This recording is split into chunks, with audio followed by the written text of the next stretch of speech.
Hey, what is up, everyone? Today we got a pretty cool story. It's narrated by Frederick Surrey. So get cozy, enjoy it, and watch it till the end, guys. There are moments in history when the fate of entire civilizations hangs by the thinnest of threads, when the choices of a single individual ripple outward to shape the destiny of trillions. The history of the Imperium of man is filled with such moments, stretching back across 10,000 years of darkness, war, and desperate survival. To understand the Imperium as it exists in the closing years of the 41st millennium is to understand a tragedy written on a galactic scale, where hope and horror walk hand in hand through the ashes of fallen worlds. This is the story of humanity's greatest empire, built upon foundations of ambition and enlightenment, only to crumble into superstition and endless war.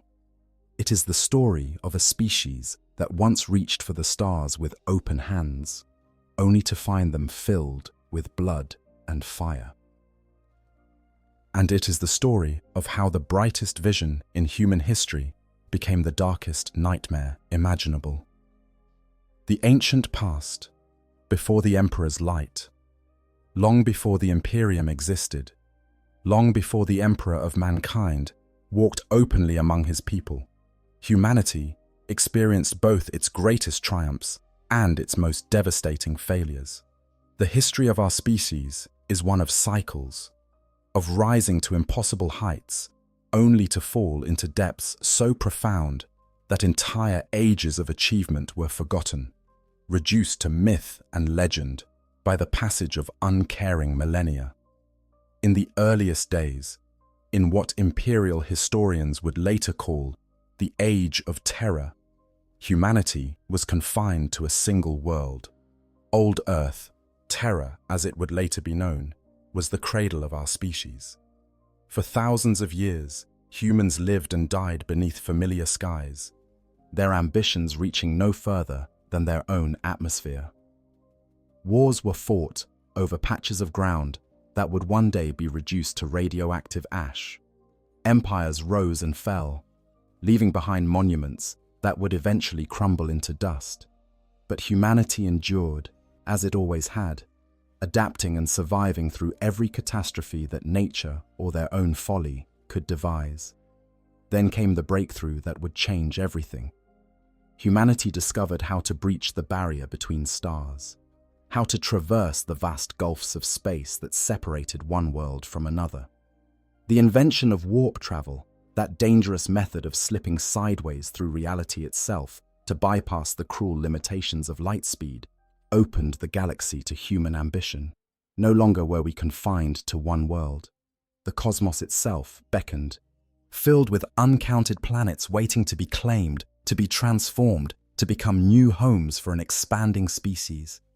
The dark age of technology began sometime in the 15th millennium, and for thousands of years it represented humanity at its absolute zenith. This was an era of such spectacular achievement that even the scattered fragments of knowledge that survived into the 41st millennium seemed like miracles plucked from the realm of gods. Humanity spread across the galaxy like a rising tide, establishing colonies on tens of thousands of worlds. Standard template.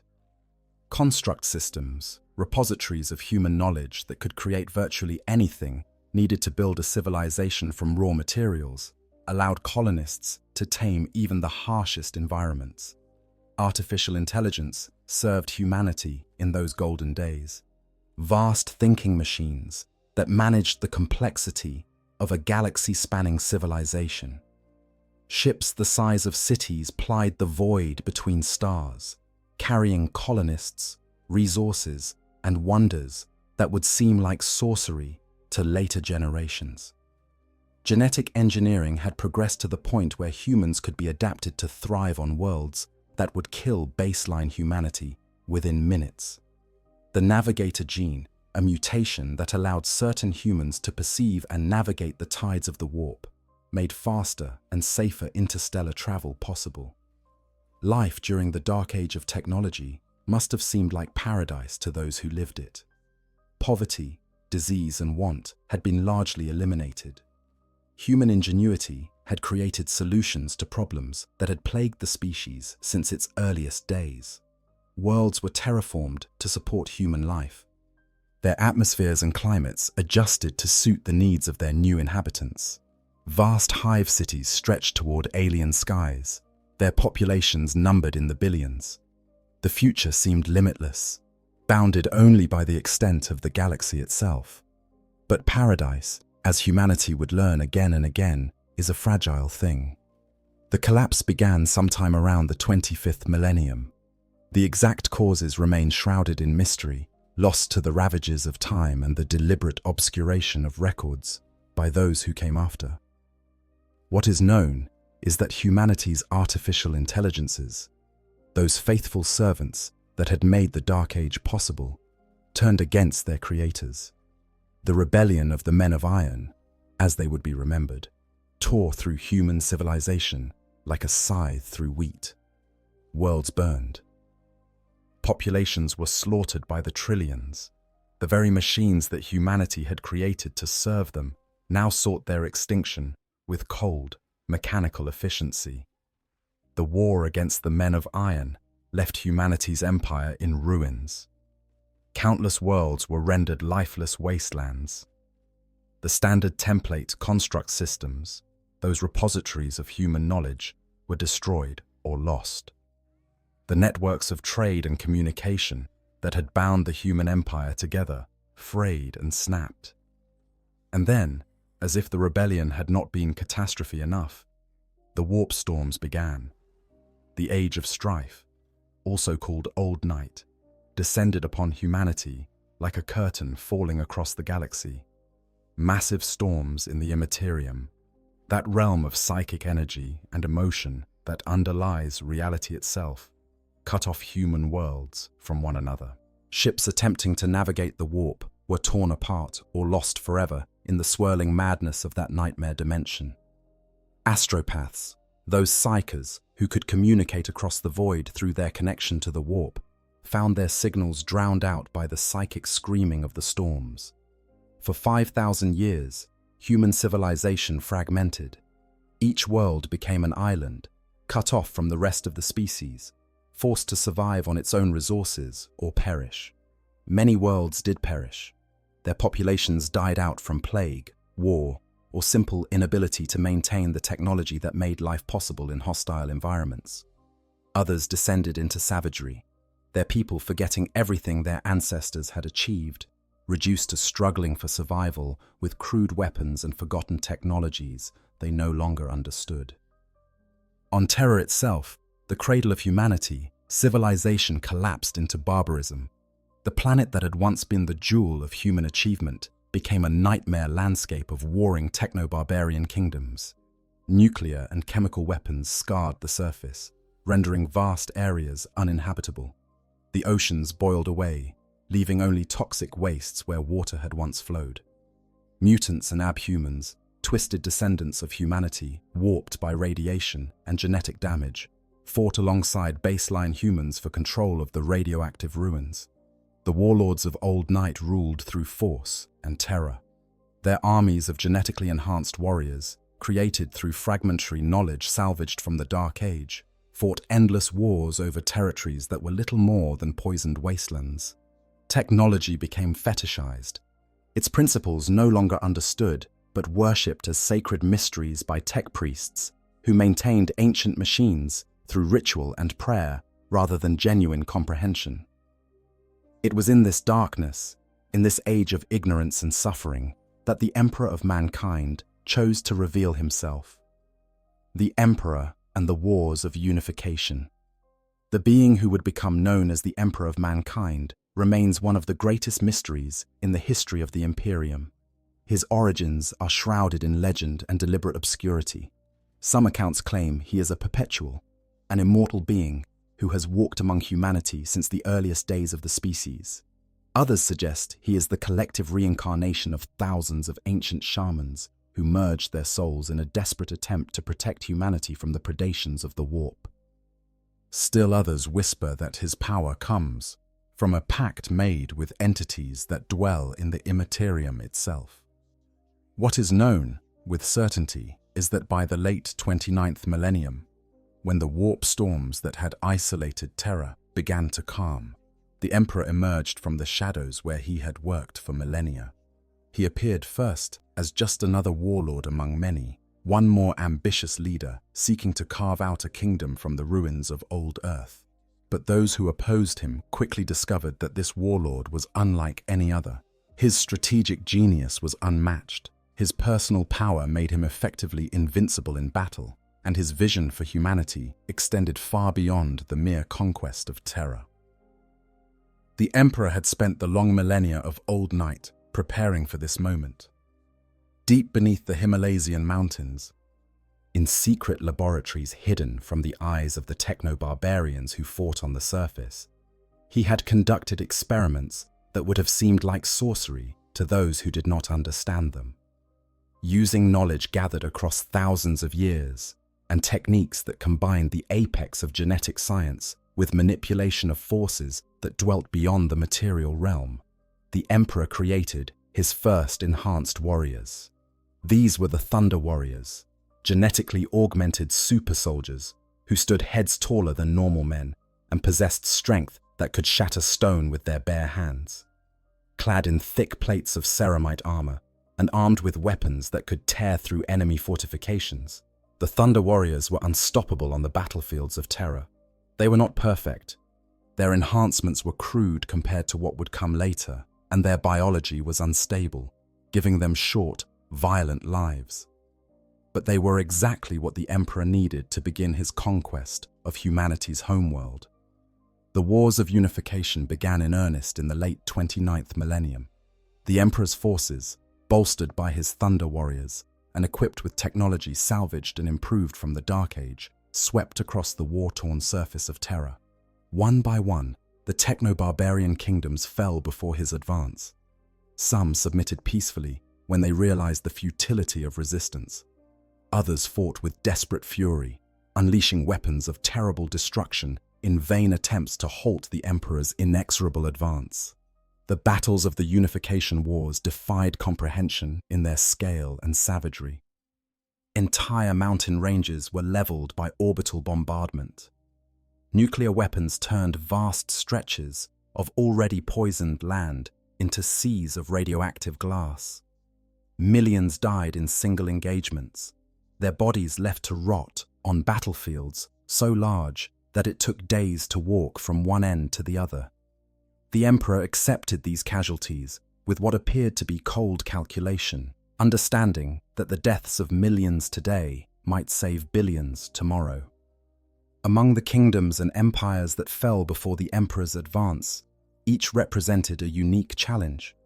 The Albion Gene Warriors fought with proto-dreadnoughts and armored Ironside soldiers, holding back the Thunder Warriors for months before the Emperor himself appeared before their clan lords, unarmed and clothed in white and crimson, to offer them terms of peaceful integration. The Ethnarchy commanded genetically modified soldiers called the Urcasis and enslaved Psykers, their strongholds protected by power fields that had cost 20,000 Thunder Warriors in a failed first assault before the Emperor devised a new strategy to topple them. The kingdom of Urartu, nestled in the mountains where it had weathered the worst of the wars that consumed Terra, was the site of what imperial records claim was the final battle of the Unification Wars. The Battle of Mount Ararat saw the last of the techno-barbarian warlords brought to heel, their forces shattered by the combined might of the Thunder Warriors and the Emperor's other enhanced soldiers. In the aftermath, the famed Thunder Warrior Arik Taranis, known as the Lightning Bearer, was said to have raised the banner that proclaimed Terra united under the Emperor's rule. But this triumphant version of events concealed a darker truth. The Thunder Warriors had not died gloriously in that final battle. Instead, once their purpose had been served, the Emperor had ordered them systematically eliminated. Their crude enhancements made them unsuitable for the campaigns that were to come, and their violent natures made them too dangerous to integrate into the new society the Emperor envisioned. So they were betrayed by their creator, culled by his newer, more refined warriors, the Custodian Guard, and buried in mass graves beneath the mountains where they had fought. With Terra unified, the Emperor turned his attention to the rest of the Sol system. Luna, Earth's ancient moon, had become home to gene cults and other factions that had survived Old Night.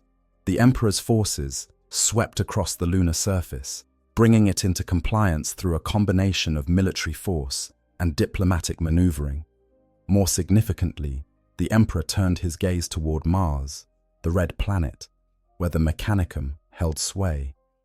The Mechanicum of Mars had survived the Age of Strife largely intact, protected by their own technology and the fierce independence that characterized the tech priests who maintained it. They worshipped the Omnissiah, a machine god they believed dwelt within all technology and guarded their knowledge jealously. The Emperor could have attempted to conquer Mars by force, but he chose a different path. In the Treaty of Mars, signed in the year 739 of the 30th Millennium, the Emperor and the Mechanicum formed an alliance that would prove crucial to everything that followed. The treaty was a masterwork of political maneuvering. The Mechanicum maintained their autonomy, their religious practices, and their monopoly on technological knowledge. In return, they would provide the Emperor's nascent Imperium with the ships, weapons, and war machines necessary to reconquer the galaxy. The tech priests recognized in the Emperor someone whose knowledge of technology rivaled their own, and some began to whisper that perhaps he was the Omnissiah made flesh. Whether the Emperor encouraged this belief or merely tolerated it, the alliance held. With Terra united and Mars allied to his cause, the Emperor prepared for the next phase of his great work. Deep in his gene laboratories beneath the Himalayan mountains, he had begun work on his most ambitious project yet. Using his own genetic code as a template and techniques that blended advanced science with manipulation of warp energies, the Emperor created 20 beings who would be his sons, his generals, and the leaders of the armies that would reunite humanity under his banner. These were the Primarchs, demigods in human form, each designed to embody specific aspects of warfare, leadership, and governance. They were to be the Emperor's greatest achievement, perfect generals who would lead his armies in the great crusade that was to come. But the Chaos Gods, those malevolent entities that dwelt in the warp and fed on the emotions of mortal beings, saw in the Primarchs a threat to their dominion. In a moment of terrible treachery, they breached the Emperor's defenses and scattered the infant Primarchs across the galaxy, casting them through the warp to land on distant worlds where they would grow up far from their father's guidance.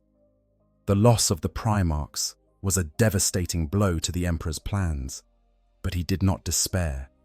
The genetic material used to create them had not been lost, and from this, he created the gene seed, the biological template that would be used to create his space marines. 20 legions were founded, each drawing on the genetic legacy of one of the scattered Primarchs, and with these legions, the Emperor prepared to launch his great crusade. In the year 798 of the 30th Millennium, approximately 200 years after the Unification Wars had ended, the Great Crusade began. Vast fleets of ships, their hulls blessed by tech priests of Mars, and their holds filled with warriors eager for glory, departed from Terra and set course for the stars. The Imperium of man was about to be born in fire and conquest, and the galaxy would never be the same. The Great Crusade, a vision of unity. The Great Crusade was meant to be humanity's salvation, the redemption of a species that had been scattered and broken by the twin catastrophes of the Men of Iron Rebellion and the Age of Strife. The Emperor's vision was clear and, to those who understood it, breathtaking in its scope. Every human world, every lost colony, every fragment of humanity's ancient empire would be reunited under his enlightened rule. The superstitions and ignorance of old night would be swept away, replaced by the cold light of reason and scientific advancement. Humanity would stand united against the hostile universe, strong enough to resist the predations of Xenos species and the corrupting influence of the warp. At the heart of the Great Crusade was a philosophy the Emperor called the Imperial Truth. This was no mere political ideology, but a comprehensive worldview that rejected everything humanity had clung to during the darkness of old night.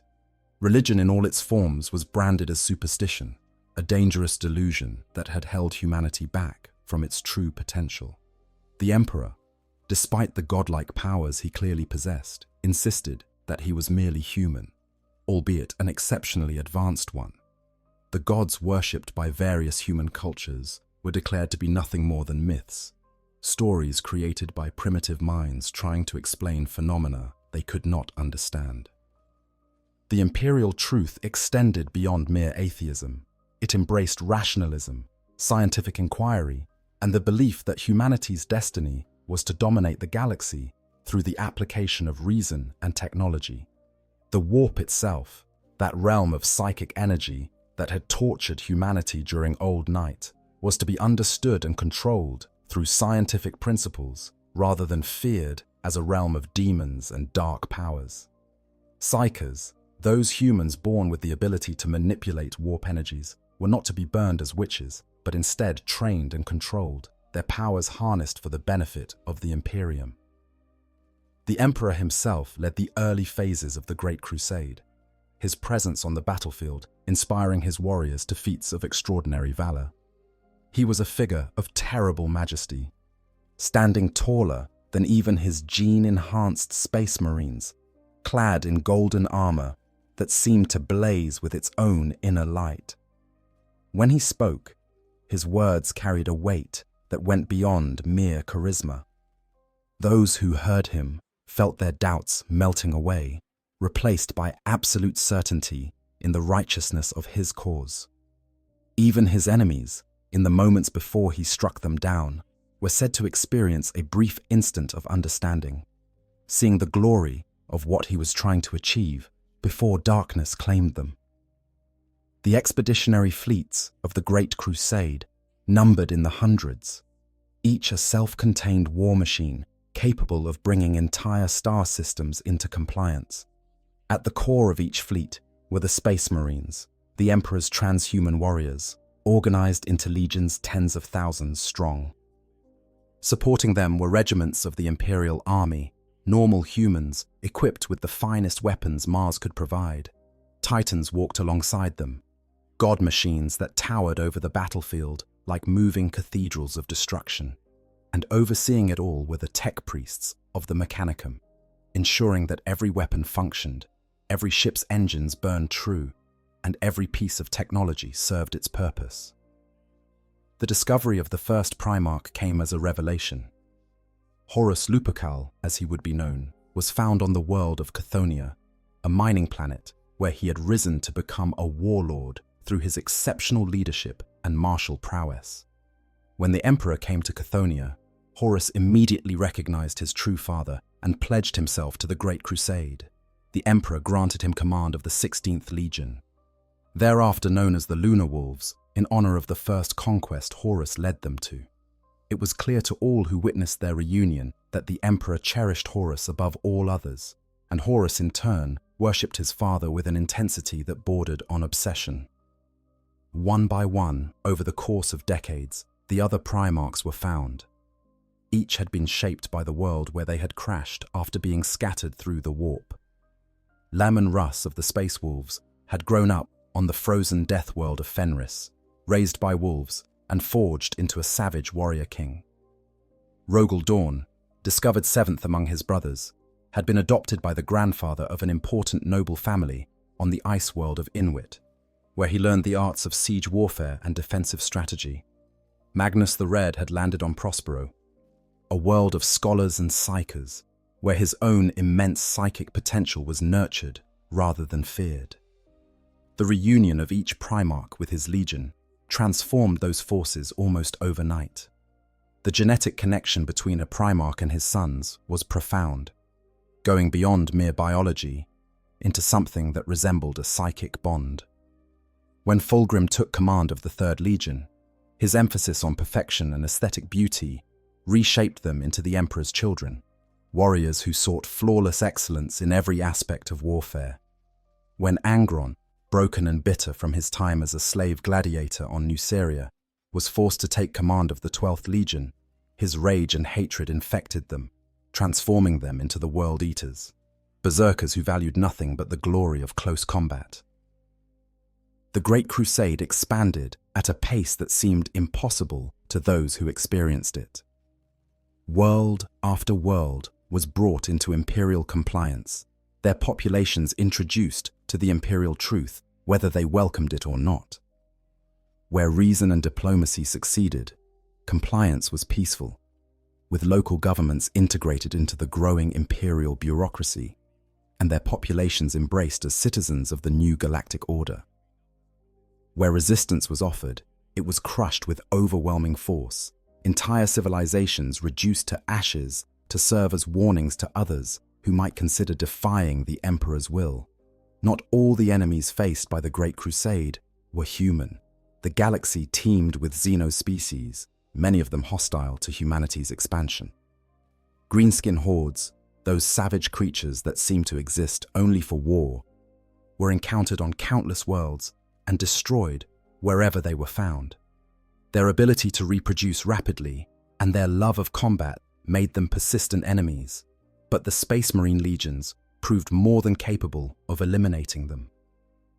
The Aeldari, ancient and powerful beings whose empire had once spanned the galaxy before collapsing in catastrophe, were encountered less frequently but posed a more subtle threat.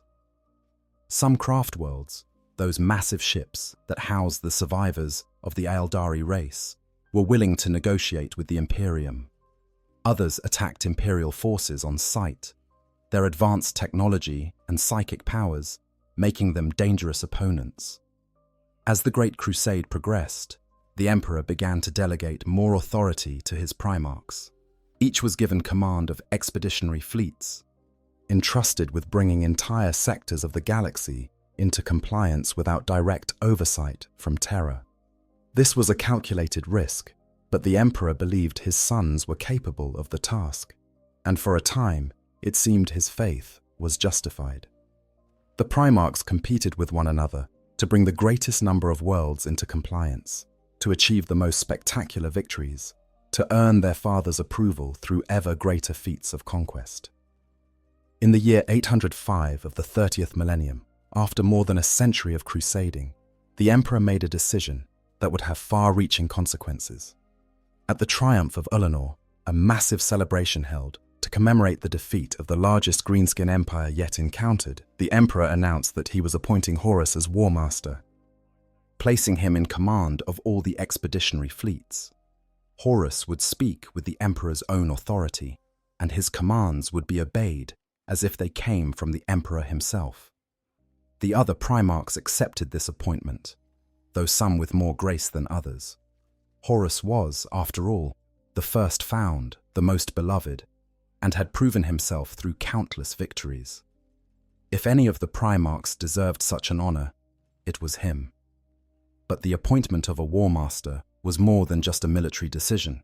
It was a signal that the Emperor intended to withdraw from the Great Crusade, to return to Terra and focus on other matters he deemed more important.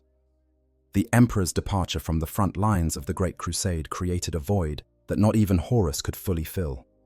The primarchs had fought for their father's approval, had measured their worth by his presence on the battlefield. Now he was gone, returned to Terra to work on some secret project that he would not explain even to his most trusted sons. Rumors circulated among the legions. Some whispered that the Emperor was building a palace to rival the greatest structures in the galaxy. Others suggested he was working on a way to transcend the need for the warp entirely, creating a human-controlled webway that would make travel between stars instantaneous and safe. Whatever the truth, the Emperor's absence was felt keenly, and into that absence, subtle as a knife in the dark, crept the first whispers of corruption, the seeds of heresy. Darkness takes root. The corruption that would tear the Imperium apart did not begin with a grand betrayal or a sudden turn to darkness. Instead, it grew from seeds planted long before, seeds that had been carefully cultivated by entities whose patience was measured in millennia and whose malevolence defied comprehension.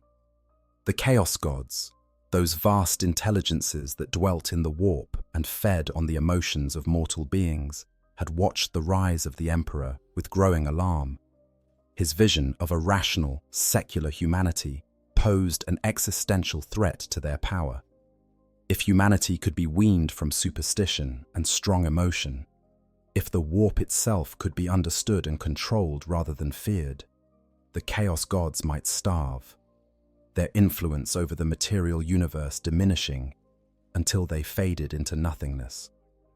They could not allow this to happen, and so they began to work, patient and subtle, finding the cracks in the Emperor's grand design and exploiting them with skill born of countless ages. The first among the Primarchs to truly fall to chaos was not Horus, despite what later histories would sometimes claim. That dark honor belonged to Lorgar Aurelian, the Urizen, Primarch of the 17th Legion, the Word-Bearers. Lorgar was unique among his brothers in that his gifts were not primarily martial. Where Horus was a warrior without peer, where Guilliman was a master of logistics and administration, Lorgar was a seeker of truth, a philosopher who needed to believe in something greater than himself. On his adoptive world of Colchis, Lorgar had been raised in a culture steeped in religious tradition. When the Emperor came to claim him, Lorgar immediately recognized his father as the divine being he had been seeking all his life. He returned to the Great Crusade not as a conqueror, but as an evangelist, spreading word of the Emperor's divinity to every world his legion brought into compliance. The Word-Bearers built monuments to the Emperor's glory, great cathedrals where the faithful could worship him as the one true God of humanity. You know, every time I dive into the Horus heresy, I'm struck by how tragic it really is. This wasn't some faceless enemy from beyond the stars. These were brothers, sons, friends who knew each other for centuries. Horus and the Emperor loved each other. That's what makes it hurt. The Imperium didn't just lose a civil war, it lost its soul. Everything that came after, all that darkness and superstition, stems from this one moment when the brightest hope in human history killed his favorite son and died doing it. It's Shakespearean in the worst way, and I think that's why the setting resonates so deeply with people. Anyway, back to the story.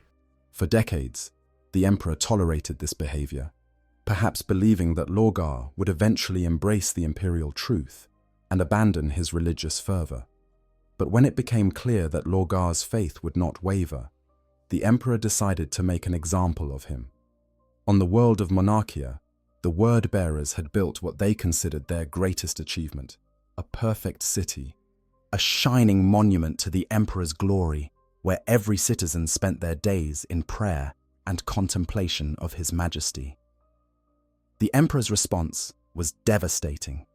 He dispatched the 13th Legion, the Ultramarines, under their Primarch Rabut Guilliman, to Monarchia. Guilliman's orders were clear and terrible. Raze the city to the ground, level every temple, and force the entire population to kneel before the Word-Bearers while the city they had built was reduced to rubble. Then, in a move calculated to wound Lorgar in the deepest way possible, the Emperor himself came to Monarchia. Standing amid the ruins of the perfect city, with the Word-Bearers forced to their knees before him, the Emperor spoke words that would change the course of history. He told Lorgar that his son had disappointed him, that the Word-Bearers were the slowest of all the legions in bringing worlds into compliance because they wasted time building monuments and spreading faith. He insisted, with terrible finality, that he was not a god and would not be worshipped as one. The imperial truth would be the only truth permitted, and the Word-Bearers would abandon their religious practices or face the Emperor's wrath. Lorgar, shattered by this rebuke, withdrew from the Great Crusade to contemplate his father's words. But his need to believe in something greater than himself had not been diminished, only redirected. If the Emperor was not divine, if the Emperor rejected worship, then perhaps he was not worthy of worship. Perhaps there were other gods, greater gods, who would accept Lorgar's devotion and offer him the truth he so desperately sought. It was this search for truth that led Lorgar and his closest advisors, the warrior Argyll Tal and the first chaplain Erebus, on a pilgrimage into the Eye of Terror. that vast warp rift where reality and the Imperium blended into nightmare. There, on the demon world of Sicarus, Lorgar encountered entities that called themselves gods. The Chaos Gods revealed themselves to him, showing him visions of the past and future, demonstrating their power and their interest in humanity. They offered him what the Emperor had denied: acknowledgement of his faith, purpose for his devotion, and a vision of the galaxy remade according to a design that embraced rather than denied the warp's influence. Lorgar returned from his pilgrimage a changed being. He had found his gods, and they had given him a mission. The Emperor's vision of a rational, secular humanity was a lie, and worse, it was doomed to failure. The only path forward was to embrace chaos, to accept that the warp was not something to be controlled, but something to be revered. And if the Emperor would not lead humanity down this path, then he would have to be overthrown and replaced by someone who understood the truth. But Lorgar was patient. He had spent the next 4 decades carefully preparing the ground for what was to come. The word-bearers secretly spread their new faith among the other legions, establishing warrior lodges where space marines could gather away from the eyes of their officers to discuss matters of brotherhood and loyalty. On the surface, these lodges seemed harmless, even beneficial, strengthening bonds between warriors who fought side by side. In reality, they were vectors for corruption, places where the seeds of doubt could be planted and watered until they bloomed into full rebellion. The warrior lodges found fertile ground in the 16th Legion, the Sons of Horus, as they had been renamed after Olenor. Horus himself had embraced the lodges, seeing them as a way to strengthen the bonds between his warriors. He did not realize, or perhaps did not want to realize, that men like Erebus were using these lodges to slowly poison his legion against the Emperor. Questions were raised in whispered conversations. Why had the Emperor abandoned them? What was so important on Terra that it required his personal attention when the galaxy still needed to be conquered? Did the Emperor truly value his sons, or were they merely tools to be discarded once their usefulness ended? The moment when Horus himself fell to chaos came on the plague moon of Davin. The Sons of Horus had been fighting a rebellion on Davin, a world they had previously brought into compliance, only to discover that the rebels had been corrupted by the forces of chaos. During the fighting, Horus was wounded by a sword bearing a plague from Nurgle, one of the 4 great chaos gods. The wound festered, and no medicine the Legion's apothecaries possessed could heal it. In desperation, Horus's closest advisors turned to the warrior lodges for help. Erebus suggested that Horus be taken to a temple on Davin's plague moon, where a healing ritual could be performed. What followed was a moment of terrible decision. Horus, lying between life and death, experienced visions induced by the Chaos Gods.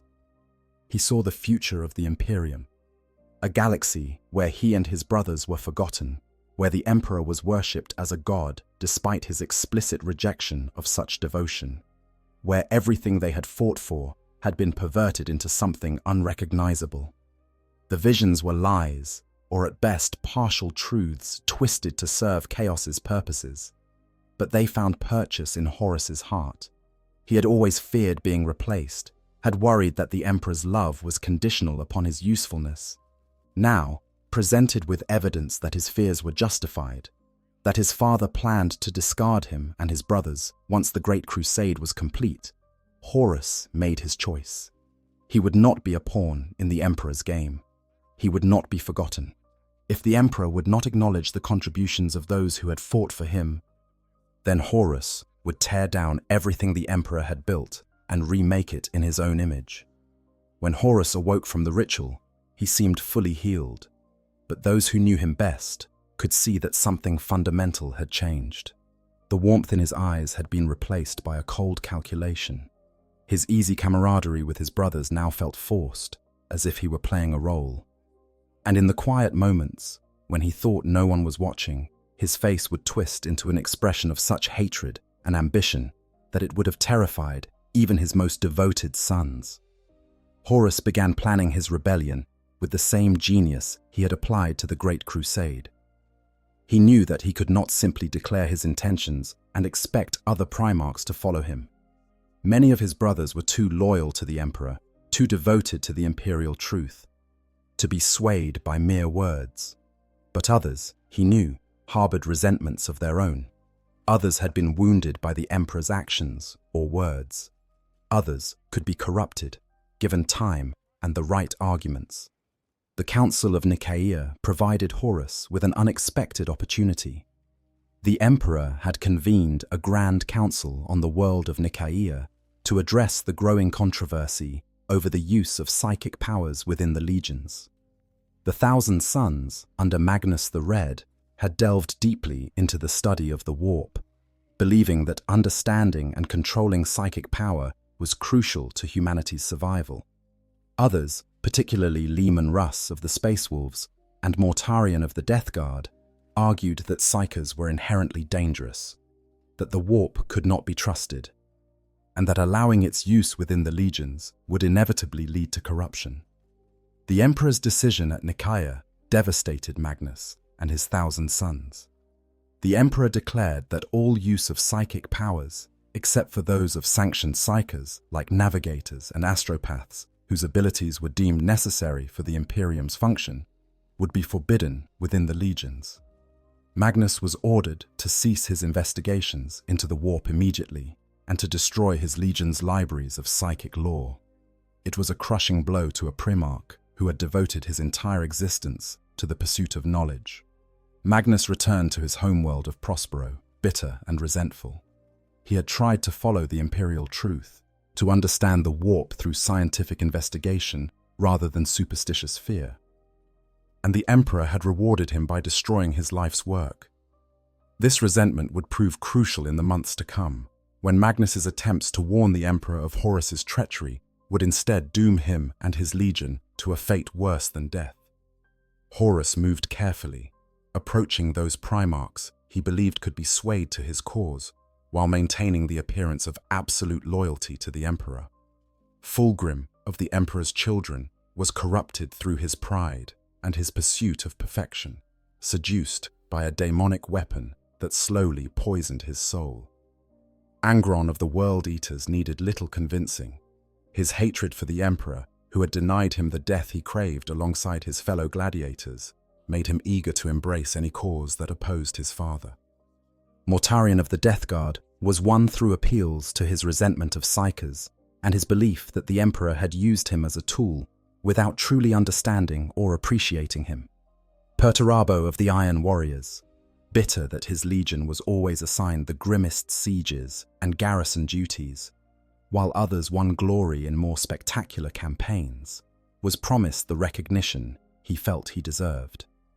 Magnus, though initially horrified by Horus's betrayal, would be driven into the arms of chaos by the Emperor's own actions. By the time Horus was ready to reveal his treachery openly, he commanded the loyalty of 9 legions, nearly half of all the Space Marines the Emperor had created. The stage was set for the greatest civil war the galaxy had ever seen, a conflict that would leave the Imperium forever scarred and transform the Emperor's dream of enlightened unity into a nightmare of superstition and endless war. The Horus Heresy, Galaxy in Flames. The Horus Heresy did not begin with open warfare against terror, but with betrayal on a scale so vast that it defied comprehension. Horus, now War Master and commander of half the Emperor's Space Marine legions, understood that his rebellion could not succeed if loyalists within his own forces warned terror of his treachery. Before he could march on the Emperor, he needed to purge his own ranks of those who would not follow him into damnation. The world chosen for this purging was Istvan III, a planet in the Istvan system that had recently rebelled against imperial rule. Horus deployed 4 entire legions to bring the world back into compliance. His own sons of Horus, the Emperor's children under Fulgrim, the Death Guard under Mortarion, and the World Eaters under Angron. To the rest of the Imperium, this seemed like a reasonable response to a rebellion that threatened an entire system. In reality, it was a carefully orchestrated massacre.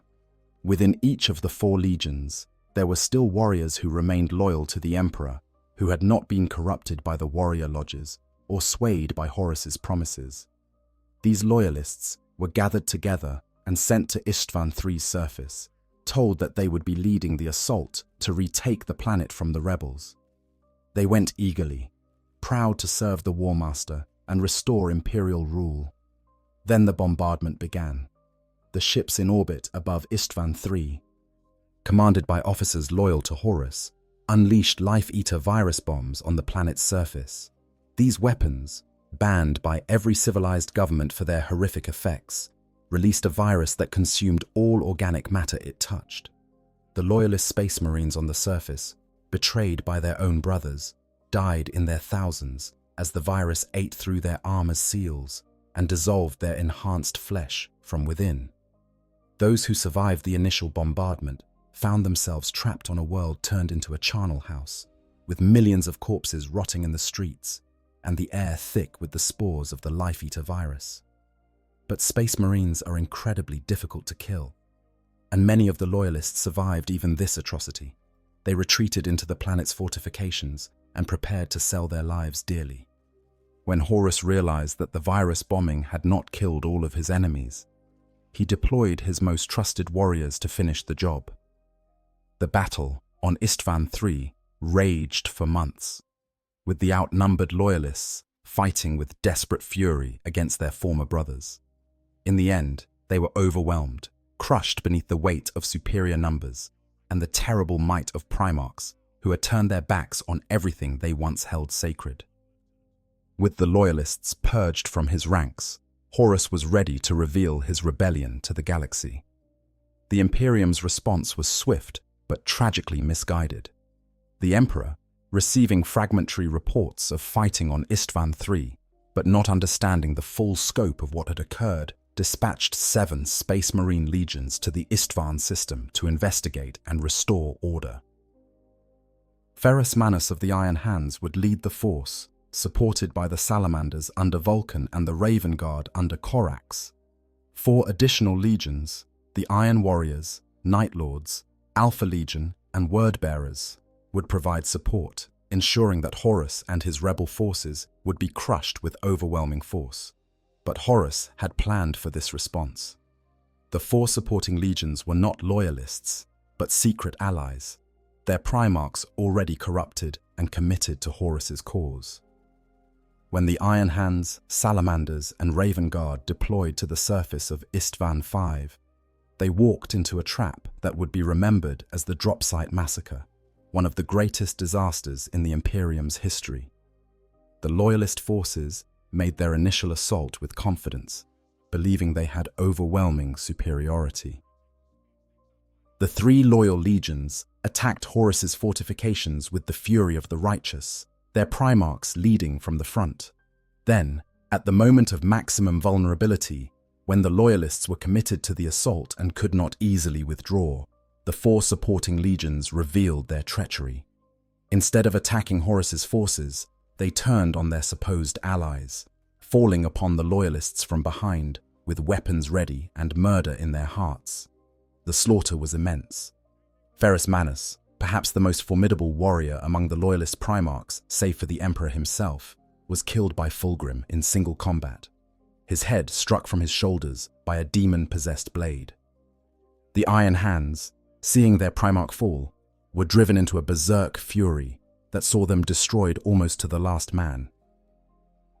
The Salamanders and Raven Guard fared little better, their forces scattered and decimated. Vulcan was grievously wounded and disappeared in the chaos, presumed dead. Corax barely escaped with a fraction of his legion intact, the Raven Guard reduced to a shadow of their former strength. News of the Drop Site Massacre sent shockwaves through the Imperium. It was now undeniable that Horus had turned traitor, and worse, that he commanded the loyalty of at least 8 Space Marine legions. Nearly half of the Emperor's transhuman warriors had turned their backs on Terra and pledged themselves to the War Master's rebellion. The galaxy burned as the two sides mobilized for total war. The traitor legions did not immediately march on Terra. Horus understood that the Emperor's palace was the most heavily fortified position in the galaxy. Defended by the Imperial fists under Rogel Dawn, the Custodian Guard, and whatever other forces remained loyal to the throne. A direct assault would be suicide, even with the forces Horus commanded. Instead, the War Master set about isolating Terra, cutting the Loyalist forces off from reinforcement and support, while simultaneously weakening the Emperor's position through strategic attacks across the galaxy. The Ultramarines, the 13th Legion, and arguably the most powerful single force in the Imperium, found themselves trapped in the realm of Ultramar when the Wordbearers launched a devastating surprise attack on Calth. The battle that followed saw billions of Ultramarines' auxiliaries killed, and the surface of Calth rendered uninhabitable by the death of its sun. Though the Ultramarines won the immediate battle, they were left too far from Terra to aid in its defense. The White Scars under Jagatai Khan had been fighting on the galactic fringe when the heresy began, and found their path to Terra blocked by traitor forces and warp storms. The Space Wolves of Leman Russ were deceived into attacking Prospero, believing they were carrying out the Emperor's orders to punish Magnus for violating the Edict of Nicaea. What they did not know was that Horus had altered their orders, turning what should have been an arrest into a full-scale assault that saw the Thousand Suns nearly destroyed and Magnus driven into the arms of the very Chaos Gods he had tried to understand. The Dark Angels under Lionel Johnson found themselves embroiled in a complex shadow war against the forces of Chaos, unable to determine which of their brothers had remained loyal and which had turned traitor. Internal strife within their own legion, as a faction of Dark Angels on their homeworld of Caliban turned against their brothers, further complicated matters.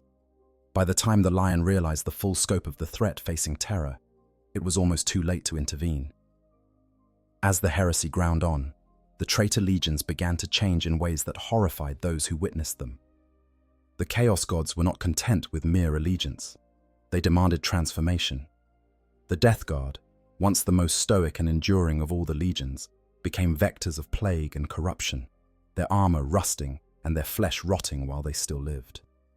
The World Eaters embraced Horn's bloodlust so completely that they installed neural implants called butcher's nails in their skulls, devices that drove them into uncontrollable rages during which they could not distinguish friend from foe.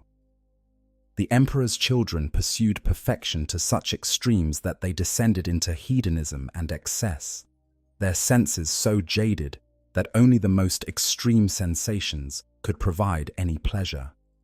The Thousand Suns, already suffering from mutations due to a flaw in their gene seed, found those mutations accelerating until many of them were transformed into mindless automata, their souls bound into their armor to serve as immortal but soulless warriors. Even the Primarchs themselves were not immune to these changes. Angron was transformed into a demon prince, his physical form consumed and remade by the power of Khorne. Fulgrim allowed himself to be possessed by the daemon that had corrupted him, his soul pushed aside while the entity wore his body like a suit of clothing.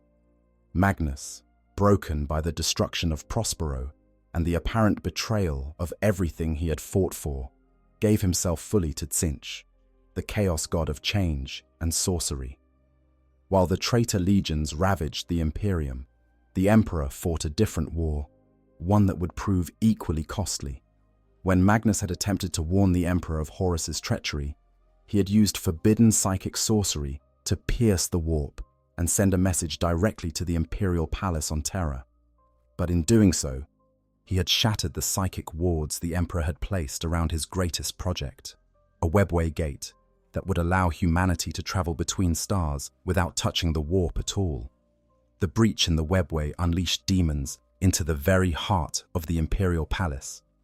For years, the Emperor was forced to fight a desperate holding action in the webway, keeping the demonic tide at bay while simultaneously trying to repair the damage Magnus had done.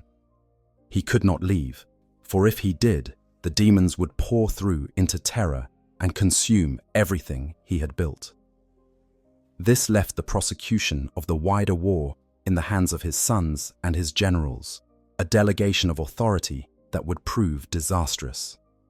By the time Horus was ready to make his final move, the Imperium was on its knees. World after world had fallen to the traitors, their populations either killed or corrupted. The forces that remained loyal to the Emperor were scattered across the galaxy, unable to coordinate their efforts or come to Terra's aid. The stage was set for the final confrontation, the siege that would determine not just the fate of Terra, but the future of the entire human species. The Siege of Terra, the final gambit. The approach of Horus's fleet toward the Sol system in the year 14 of the 31st millennium was not a subtle thing. Thousands of ships, ranging from massive battleships kilometers long to smaller escorts and transports, translated from the warp at the system's edge and began their inexorable advance toward Terra. This was not a raid or a limited campaign, but an armada assembled for total war, carrying millions of traitor space marines, countless billions of corrupted Imperial army soldiers, and horrors pulled directly from the warp itself. The Loyalist forces had not been idle during the years of the heresy. Rogel Dawn, perhaps the greatest defensive mind among all the Primarchs, had transformed the Sol system into a fortress. Luna bristled with weapons batteries and void shields. The space around Terra itself was a maze of orbital defense platforms, minefields, and kill zones designed to tear apart any attacking force. And at the heart of it all stood the Imperial Palace, a structure so vast that it covered an entire continent, its walls rising kilometers into the sky, and its defenses enough to withstand anything the galaxy could throw at it. Dawn's plan was simple in conception, but extraordinarily complex in execution. He would make the traitors pay in blood for every meter they advanced. The outer defenses would bleed them, the planetary defenses would savage them, and by the time they reached the palace itself, they would be too weak to take it.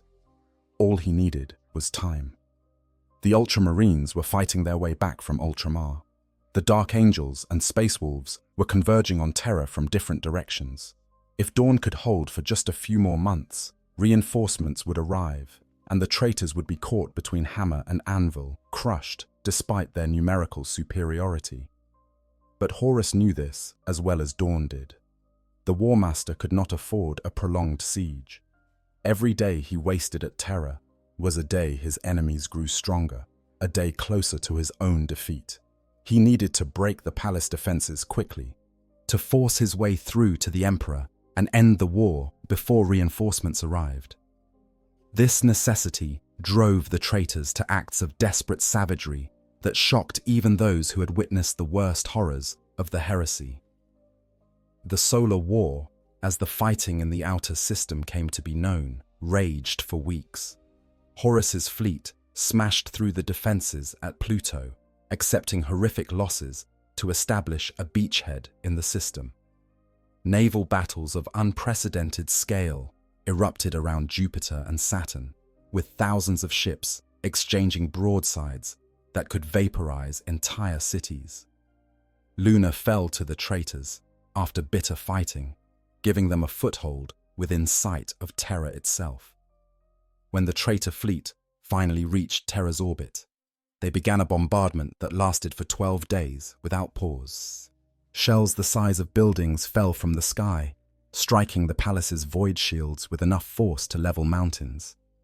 Virus bombs and rad weapons turned entire swathes of Terra's surface into uninhabitable wasteland. The billions of people who lived on humanity's homeworld died in their millions, their corpses piling so high that later generations would find skeletons stacked dozens of meters deep in the ruins. But the bombardment, terrible as it was, could not break the palace defenses.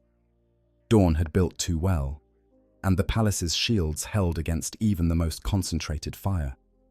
Horus realized that he would have to take the palace the hard way, through ground assault, paying in blood and bodies for every meter of ground. the traitor forces that deployed to Terra's surface were a nightmare made manifest. Space Marines warped by chaos fought alongside demons summoned from the warp, their forms defying the laws of physics and sanity. Titans corrupted by dark powers strode across the battlefield, their weapons spitting death, while the faces of demons writhed in their armor plating. Cultists by the millions charged the palace defenses, not expecting to survive but knowing that their deaths would weaken the loyalists and please the dark gods they served. Against this tide stood the defenders of Terra. The Imperial fists, masters of siege warfare, manned the walls and bunkers, their bolters never silent as they cut down wave after wave of attackers. The Blood Angels under Sanguinius, the Emperor's most beloved son after Horus, fought with desperate fury, knowing that defeat here would mean the end of everything. The White Scars, who had fought their way back to Terra at terrible cost, used their speed and mobility to strike at the traitors wherever they seemed weakest. The Custodian Guard, the Emperor's personal bodyguards, left their posts at the palace to fight on the front lines, each one a warrior capable of matching several Space Marines.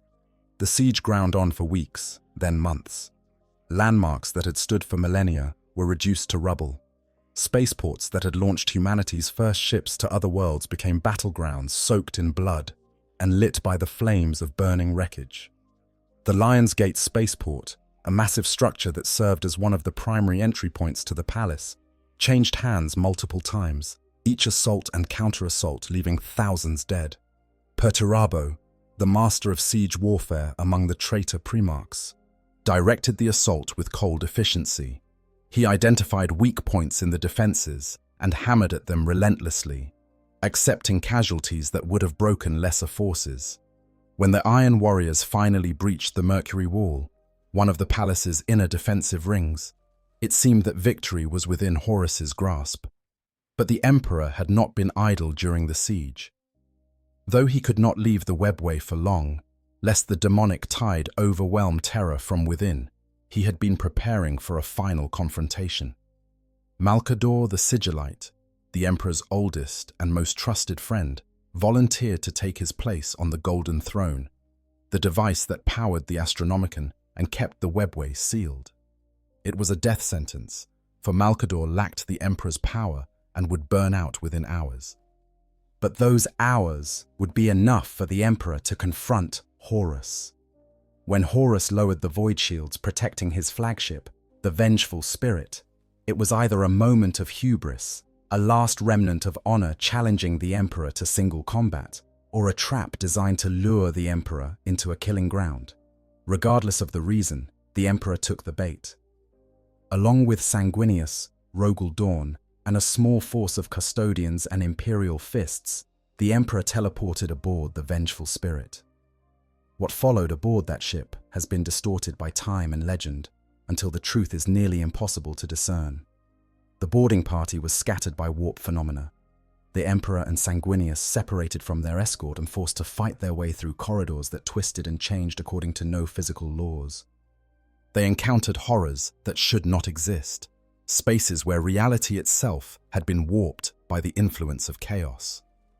Sanguinius reached Horus first, confronting his brother in what had once been the ship's throne room, but was now a temple to the dark gods.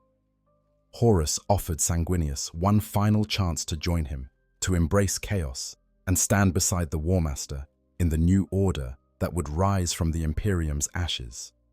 When Sanguinius refused, Horus attacked, and the two Primarchs fought with all the terrible power at their command.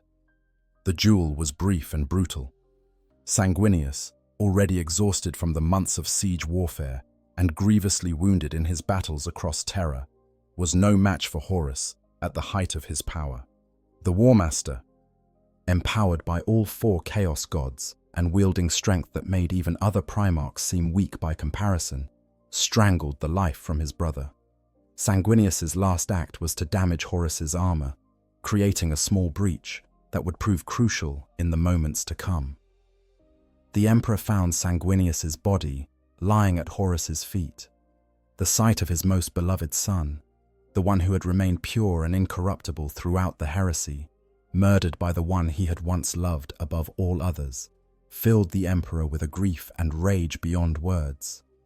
But he did not allow emotion to cloud his judgment. He knew that Horus had to be stopped, that this moment would determine the future of humanity for millennia to come. The battle between the emperor and Horus was not a clash of mere physical prowess, but a war fought on multiple levels simultaneously. Their weapons struck sparks from the ship's deck that burned with psychic fire. Their minds clashed in the Imperium, wrestling for dominance while demons shrieked and fled from the power they unleashed. The ship itself shuddered under the forces they commanded, bulkheads tearing apart and reality fraying at the edges. The emperor held back at first, still hoping that some fragment of the sun he had loved remained within the corrupted shell that Horus had become. He landed blows that should have been fatal, but Horus's connection to the chaos gods kept him alive and fighting. Then Horus struck the emperor with a weapon that could wound even a being as powerful as him, and the master of mankind fell, his armor cracked and his immortal flesh torn. What happened next would be debated for the next 10,000 years. Some accounts claim that a single custodian, or perhaps an imperial fist's terminator, seeing the emperor fallen, charged Horus in a desperate attempt to buy time for his master to recover. Horus killed the warrior with contemptuous ease, vaporizing him with a gesture. But in that act of casual cruelty, in the murder of a loyal servant who stood no chance of victory, the emperor saw the truth. There was nothing left of Horus in the thing that wore his skin. His favorite son was gone, consumed utterly by the power he had embraced. Knowing that mercy would doom humanity, the emperor unleashed the full extent of his power. In a single, devastating psychic assault, he obliterated Horus's soul, not just killing him, but utterly destroying every fragment of his essence so completely that even the chaos gods could not resurrect him. The War Master, who had come so close to toppling the emperor and remaking the galaxy, died screaming as his father's power tore him apart from within. But the emperor's victory came at a terrible price. His physical body had been mortally wounded, damaged beyond even his ability to heal. When Rogel Dawn finally found him, the emperor was dying, his life's blood pooling on the deck of the vengeful spirit. Dawn carried his father's broken body back to Terra, racing against time to reach the Golden Throne before death claimed the master of mankind.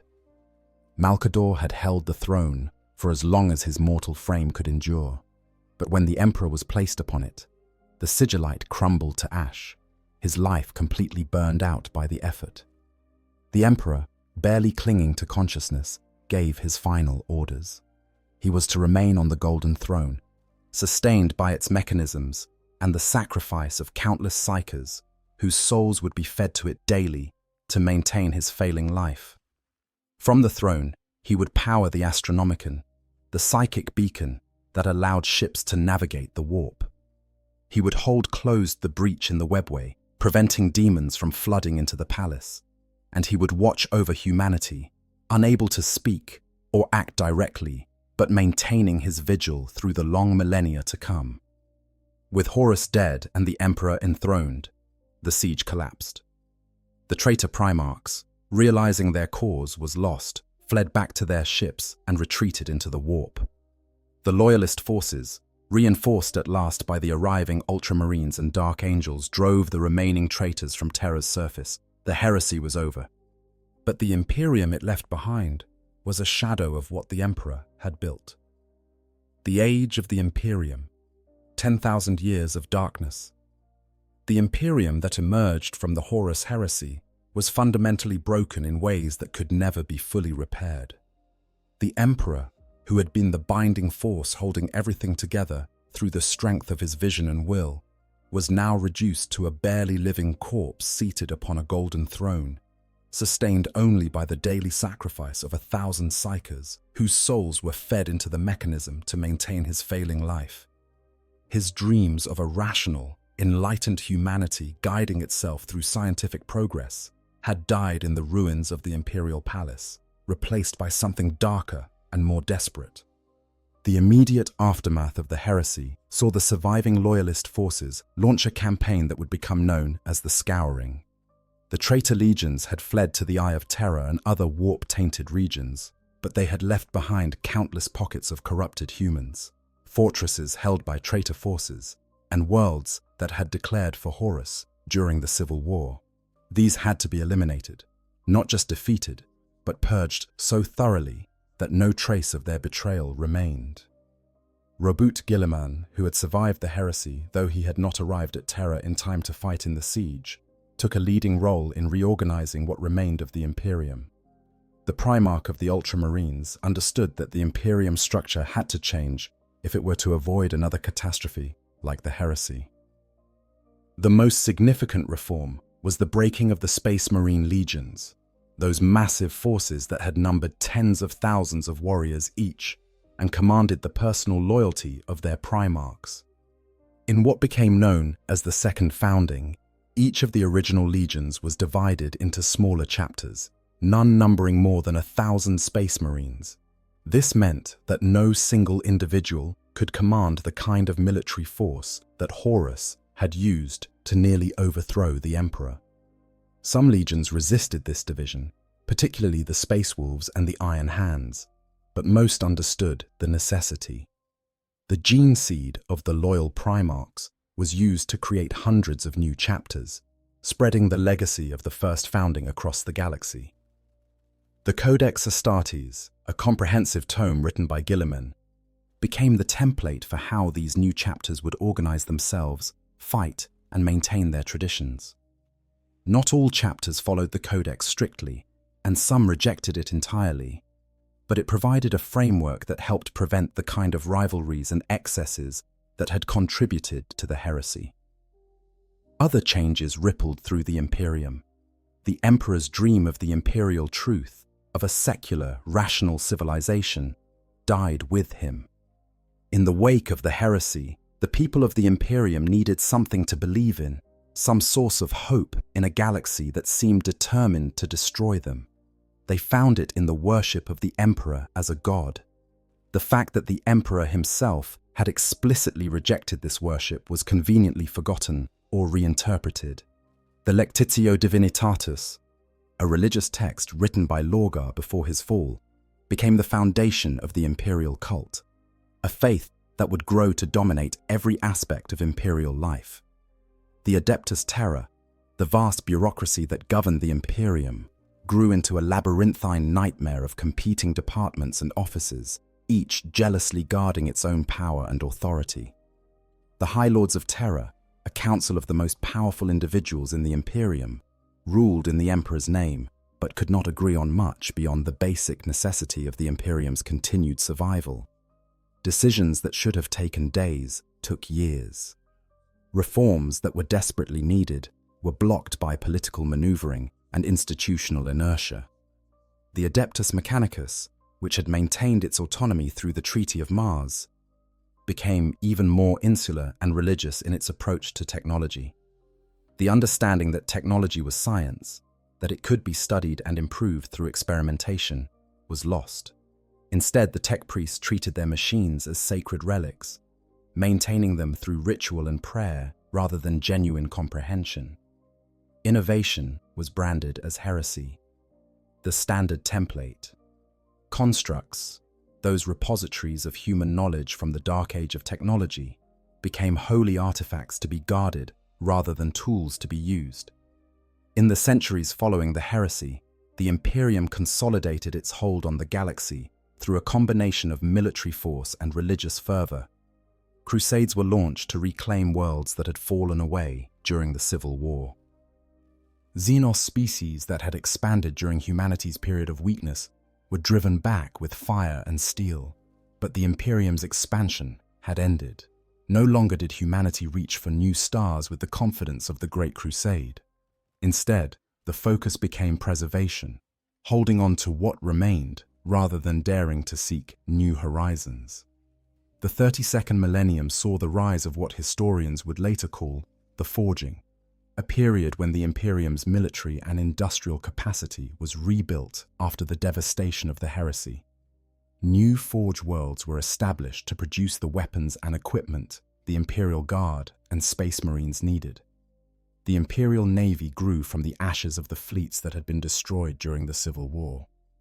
But this rebuilding was hampered by the loss of so much knowledge and the increasing bureaucratization of the Imperium's institutions. By the 35th millennium, cracks in the Imperium's facade had begun to show. The Nova Terra Interregnum saw a significant portion of the Imperium's territory break away to form their own government, claiming that the High Lords of Terra had become too corrupt and removed from the Emperor's vision to rule effectively. The schism lasted for nearly a millennium before the rebel worlds were brought back into the fold through a combination of diplomacy and military force. The 36th millennium would bring a crisis that nearly tore the Imperium apart from within.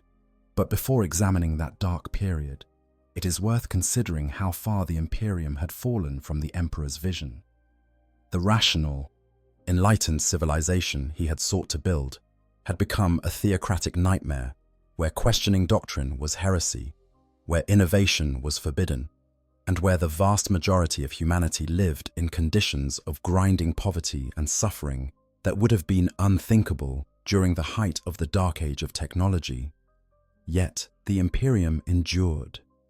Despite its flaws, despite the corruption and inefficiency that characterized its institutions, it remained the greatest power in the galaxy. Its armies numbered in the billions, its fleet encompassed millions of ships, and its territory spanned the stars. The price of this survival was high, measured in lives and suffering beyond calculation. But survival itself, in a galaxy filled with horrors beyond imagination, was a kind of victory. The age of apostasy, when faith became tyranny.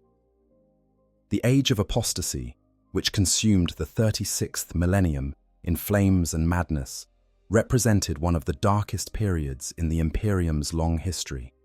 It began not with invasion or heresy, but with the slow corruption of the very institutions meant to safeguard humanity's soul. The ecclesiarchy, the vast religious organization that controlled the imperial cult, had grown tremendously powerful in the millennia since the heresy. What had started as genuine faith in the emperor's divinity had metastasized into an organization more concerned with temporal power than spiritual guidance. The seeds of the apostasy were planted long before Goj Vandaya rose to power. The ecclesiarchy had spent thousands of years accumulating wealth, influence, and military might. While officially prohibited from maintaining men under arms, they had found ways around this restriction through theological gymnastics and political maneuvering. The interpretation of men under arms became increasingly narrow, allowing the ecclesiarchy to maintain private armies as long as they were not technically male soldiers. Vandaya was not initially a religious figure, but a politician, the High Lord Administratum, one of the most powerful positions in the Imperium's government. He had built his power base through ruthless elimination of rivals, using assassins and political maneuvering to remove anyone who stood in his way. His reputation as a resistor to the ecclesiarchy's growing dominance made him seem like a defender of secular governance against religious overreach. This reputation was carefully cultivated and completely false. When the ecclesiarch died under mysterious circumstances, Vandaya saw an opportunity that few would have dared to take. Through bribery, blackmail, and outright murder, he managed to get himself appointed as the new ecclesiarch, while retaining his position as High Lord Administratum. For the first time since the Imperium's founding, one man held both supreme religious and secular authority. The concentration of power was unprecedented and terrifying. At first, Vandaya's dual role seemed to bring stability. He moved decisively to address issues that had languished under divided leadership. But power, especially absolute power, corrupts, and Vandaya was not a man of strong moral character to begin with. Within years, his rule had become a tyranny characterized by paranoia, cruelty, and excess that rivaled the worst excesses of pre-imperial terror's darkest ages. Van Dyer established a personal army called the Fraterist Templar, recruited from among the most fanatical believers in the imperial cult. These warriors were equipped with the finest weapons the Imperium could provide and given license to enforce Van Dyer's will across the galaxy. Anyone who questioned his authority, anyone who suggested that perhaps concentrating so much power in one man's hands was dangerous, found themselves accused of heresy. The punishment for heresy was death, often preceded by torture designed to extract confessions of increasingly absurd crimes. The Reign of Blood, as Van Dyer's rule came to be known, saw atrocities committed in the Emperor's name that would have made even the Emperor himself recoil in horror. Entire worlds were declared heretical for minor infractions or imagined slights against Van Dyer. Populations were exterminated wholesale, their crime nothing more than failing to show sufficient enthusiasm when reciting prayers. The Fraterist Templar became instruments of terror, their very appearance in a system enough to send planetary governors scrambling to demonstrate their loyalty through ever more extreme acts of devotion. But Van Dyer's paranoia grew with his power. He came to trust no one, seeing plots and betrayals everywhere he looked. He executed his own supporters on the slightest suspicion of disloyalty. His palace on Terra became a fortress within the Imperial Palace, guarded by layers of security, and by an elite group of female warriors known as the Daughters of the Emperor, later called the Brides of the Emperor. The brides were recruited from the convent prioris on the shrine world of San Leor. They were warrior women, trained to fanatical devotion, matching any space marine in skill, if not in physical enhancement. When Van Dyer visited San Leor and witnessed their prowess, he immediately claimed them as his personal bodyguards. The brides, believing him to speak with the Emperor's own voice, followed him back to Terra and became the last line of defense, protecting him from his enemies. The Imperium groaned under Van Dyer's rule, but resistance seemed impossible. The Fraterist Templar crushed dissent wherever it arose. The brides protected Van Dyer from assassination attempts. His control over both the ecclesiarchy and the administratum meant he could mobilize the Imperium's resources to crush any threat before it could organize. Worlds that declared independence were destroyed as examples. Officials who protested his policies disappeared into the Fraterist Templar's dungeons, never to be seen again. The turning point came from an unexpected direction. A preacher named Sebastian Thor had begun attracting followers on a backwater world far from Terra. Thor preached a return to the true faith, to worship of the Emperor that focused on his sacrifice and his vision for humanity, rather than on the glorification of a corrupt ecclesiarchy.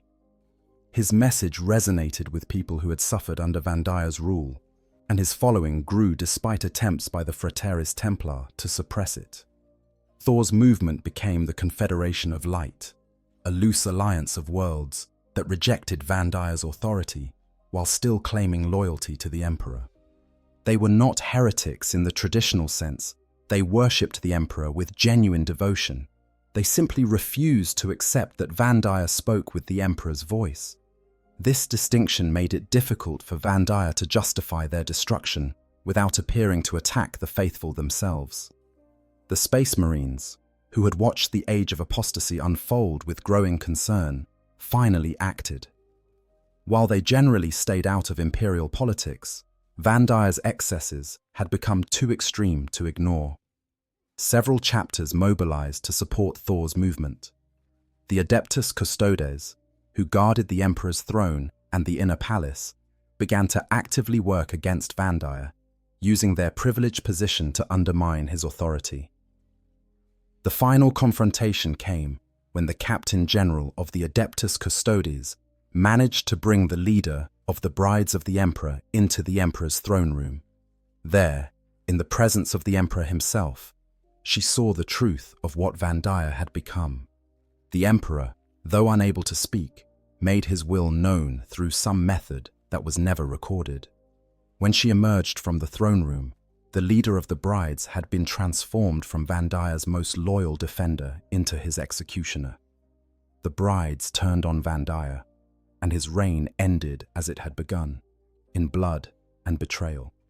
The man who had ruled the Imperium with absolute power found himself abandoned by everyone, his Frateris Templar melting away as their commanders realized the tide had turned, his supporters in the ecclesiarchy and administratum rushing to distance themselves from him. He died, screaming defiance, convinced to the end that he was being martyred for his loyalty to the emperor. The aftermath of the Age of Apostasy brought significant reforms to the Imperium's structure. Sebastian Thor was named the new ecclesiarch and immediately set about reforming the ecclesiarchy from within. The decree that the ecclesiarchy could not maintain men under arms was reaffirmed and strictly interpreted. The brides of the emperor were reorganized into the Adepta Sororitas, the Sisters of Battle, becoming the militant arm of the ecclesiarchy without technically violating the prohibition. The age of redemption that followed saw a brief flourishing of genuine faith and reform. Thor's influence helped restore some measure of integrity to the imperial cult, focusing it back on worship of the emperor rather than the glorification of corrupt officials. But the fundamental problems of the Imperium remained. The bureaucracy was still bloated and inefficient. Innovation was still branded as heresy. The vast majority of humanity still lived in squalor and ignorance. And worse, the enemies of humanity were growing stronger. The time of ending, the gathering storm. As the Imperium entered its 10th millennium, a sense of growing dread settled over those few who were capable of seeing the larger patterns.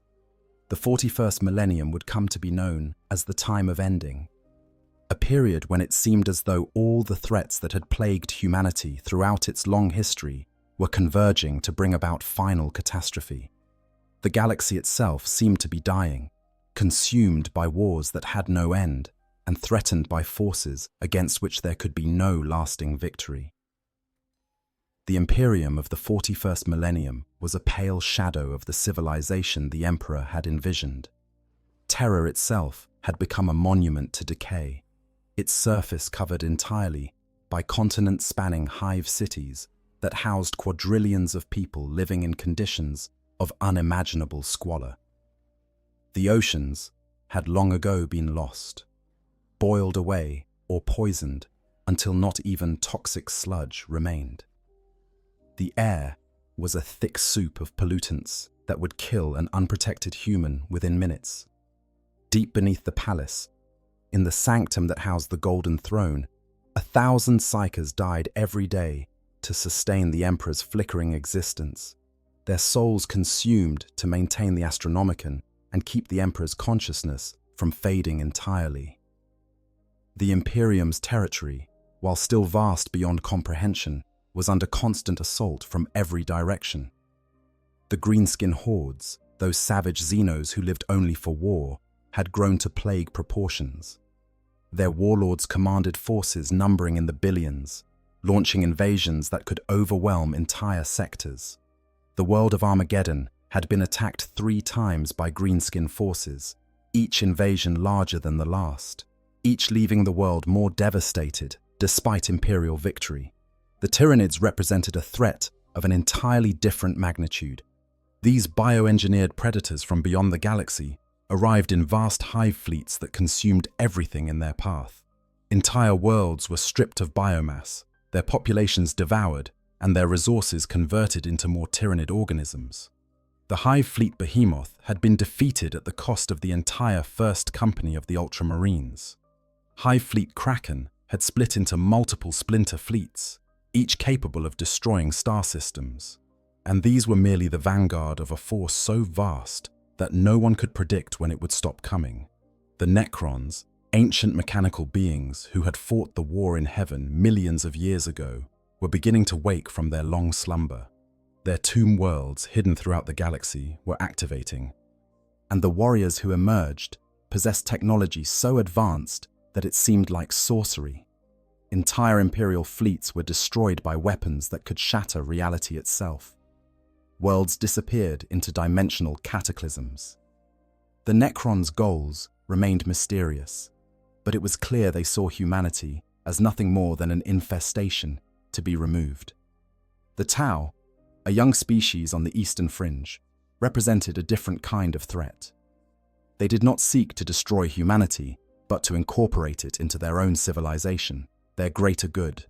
For all their talk of cooperation and unity, the Tau were expanding rapidly, bringing human worlds into their empire through a combination of superior technology and skillful diplomacy.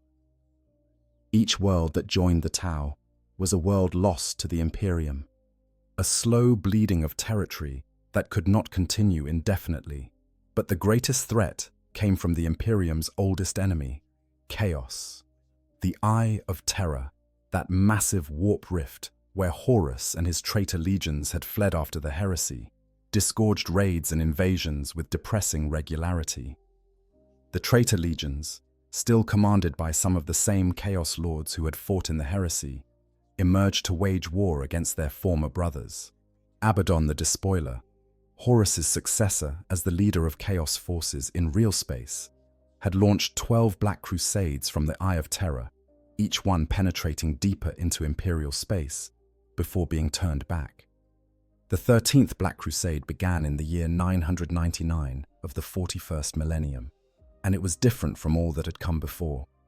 Abaddon had spent millennia preparing, gathering artifacts of power, forging alliances among the disparate Chaos factions, and waiting for the moment when the stars aligned in his favor.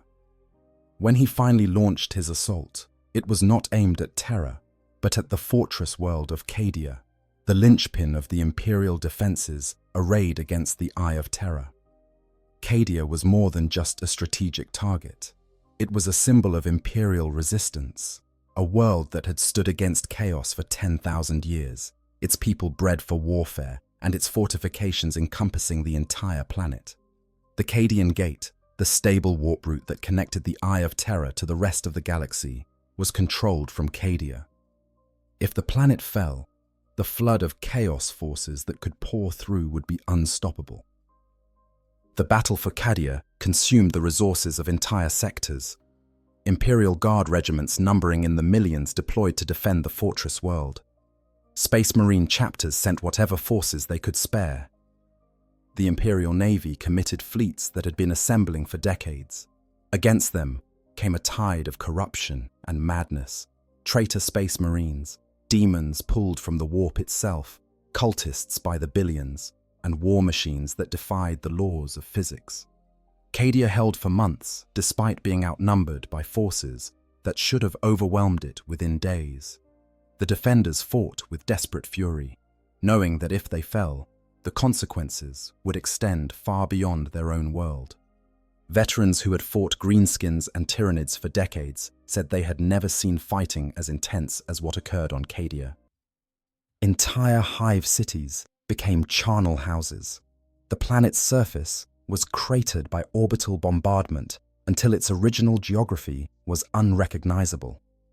Then Abaddon, frustrated by his inability to break the defenders, made a decision that demonstrated his willingness to sacrifice everything for victory.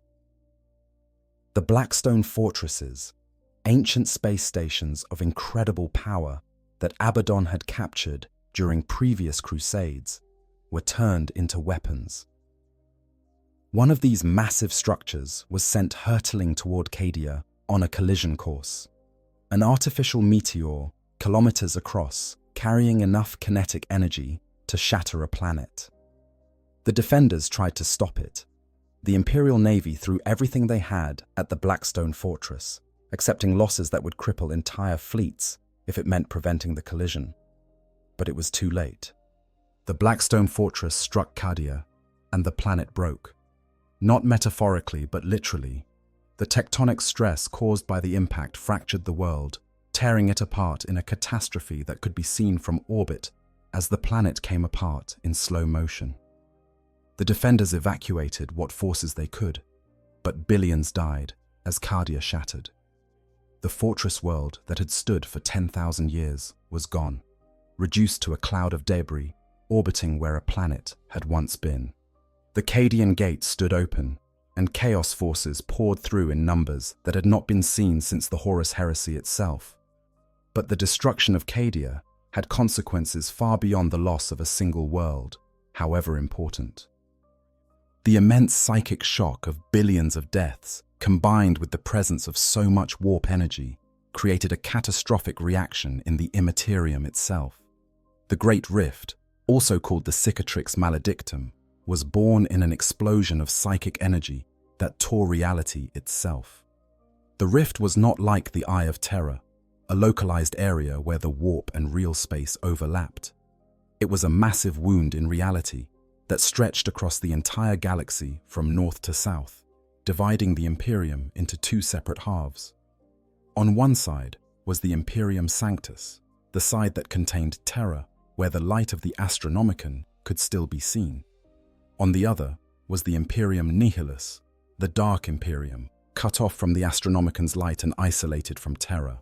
For months, the Noctis Eterna, the blackness, descended upon the galaxy. Warp travel became impossible as storms of psychic energy raged through the Imperium. Worlds were isolated, unable to call for help or receive reinforcements. Demons manifested across countless planets as the barriers between reality and the warp weakened to the point of transparency. It seemed as though the age of strife had returned, as though humanity was doomed to repeat the same descent into darkness that had nearly destroyed it millennia ago. When the worst of the storms finally began to subside, the Imperium that emerged was changed forever. But in the depths of despair, hope appeared from an unexpected source. On the shrine world of Macragge, in the fortress of Hera, where his body had lain in stasis for 10,000 years, Roboute Guilliman, Primarch of the Ultramarines and one of the Emperor's sons, awakened. The return of the Primarch and the Era Indomitus. The return of Roboute Guilliman to active command after 10 millennia in stasis was one of the most significant events in the Imperium's history since the Emperor's internment on the Golden Throne. It was also, for many in the Imperium's leadership, deeply troubling. Guilliman represented a link to the Emperor himself, to the time when the Imperium's vision had been clear and its purpose noble. He carried authority that superseded any mortal institution, and his loyalty to the Emperor was beyond question. But he also represented change, and change was something the hidebound institutions of the Imperium feared above all else. Guilliman's resurrection had been engineered by the Inari, a faction of the Eldari, who sought to awaken their own death god, Inead, to fight against chaos. They needed Guilliman alive as part of their larger strategy, and they possessed ancient technology capable of healing even the mortal wound that had kept him in stasis. The process was risky and required the cooperation of Belisarius Cawl, an archmagos of the Mechanicus, who had spent 10,000 years working on a secret project commissioned by Guilliman himself before his wounding. When Guilliman awoke, his first sight was of the Imperium he had sworn to defend, and what he saw horrified him. This was not the civilization he remembered. The rational, enlightened empire his father had envisioned had become a theocratic nightmare where the emperor was worshipped as a god, despite his explicit rejection of such devotion. Technology was fetishized rather than understood. Innovation was branded as heresy. The vast bureaucracy that governed the Imperium had grown so bloated and inefficient that it took decades to make decisions that should have required days. But Guilliman was nothing if not pragmatic. He understood that he could not simply tear down the structures that had sustained the Imperium for 10,000 years and rebuild from scratch. The galaxy was burning, enemies pressed in from all sides, and the luxury of reform would have to wait until immediate survival was assured. First, the Imperium needed to be stabilized. Then, perhaps, it could be improved. Cawl revealed the fruits of his 10,000-year labor, the Primaris Space Marines. These were enhanced Astartes, created using improved gene seed and techniques that Guilliman had commissioned before his wounding. They were taller, stronger, and more resilient than their standard brethren, equipped with new marks of power armor and weapons that incorporated technology thought lost since the heresy. Entire chapters of Primaris Marines had been grown in secret, trained, and held in stasis, waiting for the moment when they would be needed. Guilliman presented himself before the Emperor, entering the throne room deep within the Imperial Palace to see his father for the first time in 10 millennia. What passed between them in that chamber has never been revealed, but those who saw Guilliman emerge said he looked shaken in a way that no battlefield had ever accomplished. He would never speak of what he saw or heard in the throne room, but from that moment forward his dedication to the Imperium's defense became absolute. The Emperor, through means that remain unclear, appointed Guilliman as Lord Commander of the Imperium, effectively placing him in charge of the entire Imperial war effort. This was not a popular decision among the High Lords of Terra, some of whom saw Guilliman as a threat to their own power. But the Primarch's authority came directly from the Emperor himself, and even the most ambitious High Lord did not dare to openly defy that. Guilliman's first major action was to launch the Indomitus Crusade, a massive military campaign designed to stabilize the Imperium in the wake of the Great Rift's formation. The Crusade was not intended to conquer new territory, but to reinforce beleaguered worlds, defeat enemies that had taken advantage of the chaos following Cadia's fall, and reconnect the scattered fragments of the Imperium into something resembling a cohesive whole. The forces assembled for the Indomitus Crusade were staggering in their scope. Over a dozen Space Marine chapters contributed forces, led by the Imperial Fists. Regiments of the Imperial Guard numbering in the hundreds of millions were mobilized. The Adeptus Mechanicus provided war machines and support. The Sisters of Battle, the militant arm of the Ecclesiarchy, sent entire orders. The Adeptus Custodes, who had not left Terra in any significant numbers since the heresy, deployed alongside the Crusade. And at the core were the Primaris Space Marines, ready to reinforce depleted chapters or form entirely new ones. The Crusade departed Terra in multiple vast fleets, each assigned to different regions of the Imperium. Fleet Primus, under Guilliman's direct command, struck toward the galactic south, bringing relief to worlds that had been isolated since the Great Rift opened. World after world was saved from destruction, demon incursions driven back, greenskin invasions crushed, and imperial rule re-established. At Gathalamor, demon hordes, threatening to overwhelm the planet's defenses, were met with the full fury of the Crusade's might. At Talon, a world that had been the site of the greatest tank battle in Imperial history during the heresy, the Crusade drove back invaders and restored order. At Catachan, famous for its deadly jungle environment and equally deadly soldiers, the Crusade arrived to find that the locals had already defeated the Chaos forces threatening them, a reminder that the Imperium's strength lay not just in its armies, but in the indomitable will of its people. But the Crusade was not without its losses and setbacks. Some worlds were beyond saving, their populations already corrupted or killed by the time relief arrived. In these cases, Guilliman ordered Exterminatus, the total destruction of the world, to prevent it from becoming a staging point for chaos. Each time he gave such an order, it weighed on him, a reminder of how far the Imperium had fallen, that whole worlds could be written off as acceptable losses. The Plague Wars in Ultramar represented a personal crisis for Guilliman. Mortarion, his brother who had fallen to chaos during the heresy, invaded the realm of Ultramar with the full might of the Death Guard. The traitor Primarch had become a demon prince, empowered by Nurgle, the chaos god of disease and decay. The two brothers clashed in battles that laid waste to entire star systems. Their confrontation, an echo of the civil war that had torn the Imperium apart 10,000 years before. Guilliman ultimately prevailed, driving Mortarion back into the warp through a combination of military might and faith in the Emperor. But the cost was tremendous. Ultramar had been devastated, billions dead, and some of the Ultramarines' most sacred worlds left scarred by plague and corruption. The victory, such as it was, felt hollow. As the Indomitus Crusade continued, Guilliman faced challenges that were as much political as military. The Imperium's institutions resisted his reforms, even when those reforms were desperately needed. The Ecclesiarchy viewed him with suspicion, uncertain how to reconcile his claims to speak with the emperor's authority with their own religious dogma. The Adeptus Mechanicus balked at accepting his technological innovations, insisting that the old ways were sacred.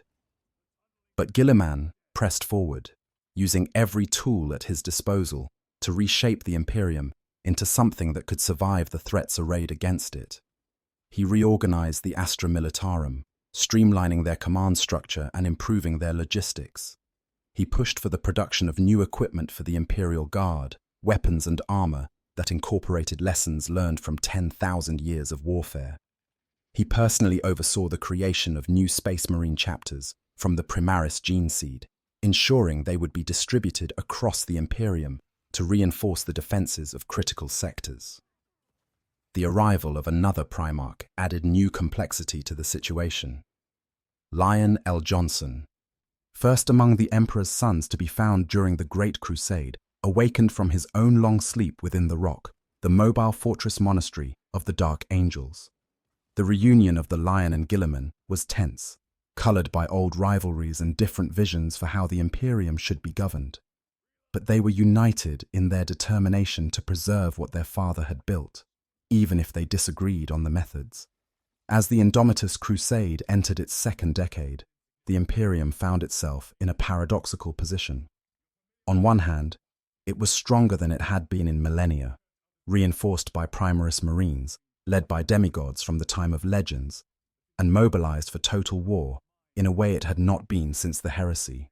On the other hand, the threats facing it had never been more severe. The Great Rift continued to disgorge horrors from the warp.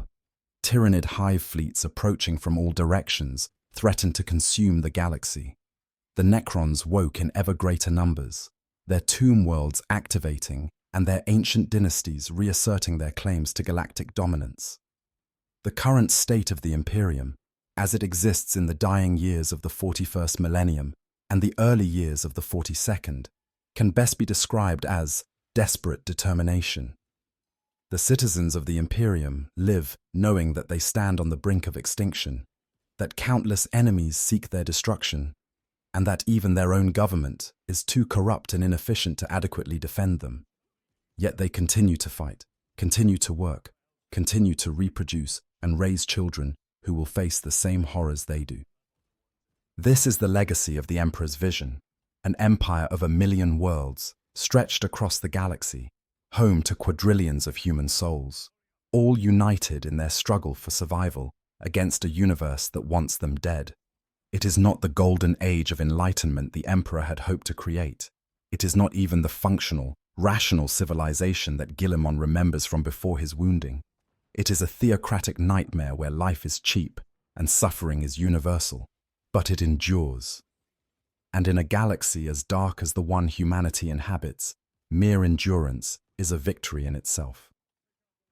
Conclusion: The Long Watch. The complete history of the Imperium, from its founding in the fires of the Unification Wars to its current state as a galaxy-spanning empire besieged on all sides, spans more than 10,000 years. It is a history written in blood and fire, in sacrifice and suffering beyond the ability of any single mind to comprehend. Trillions upon trillions have lived and died in service to the Imperium, most of them never knowing they were part of a larger story, most dying in obscurity and poverty, their contributions forgotten even before their bodies cooled. Yet that story matters. Every soldier who stood on a wall against the darkness, every worker who labored in a factory to produce the weapons and equipment those soldiers needed, every navigator who guided ships through the warp, every priest who kept alive some fragment of hope in a hopeless galaxy, they are all part of the great chain of humanity's survival. Without them, without the countless unnamed billions who have given everything in service to an empire that barely acknowledges their existence, the Imperium would have fallen long ago.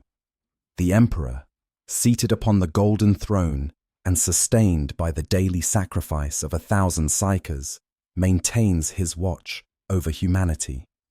Whether he is truly still conscious in any meaningful sense, whether he can still perceive what the Imperium has become, no one knows.